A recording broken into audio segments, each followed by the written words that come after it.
jangan curang, ini strateginya, bagaimana bikin objek kita mudah dikenali masyarakat, bagaimana orang senang dengan produk kita, bagaimana orang-orang itu melihat produk itu dengan hati, bukan sekedar dengan pikiran. Jadi begitu datang tuh udah nggak nawar lagi, itu ada. Ya, membangun trust teorinya bagaimana ada.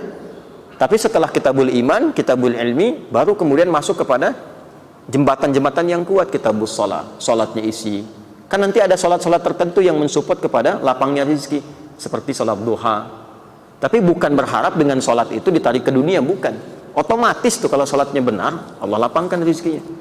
Ada yang terkait dengan perlindungan. Jangan dikira bisnis ataupun bahkan berdagang akan sepi saingan.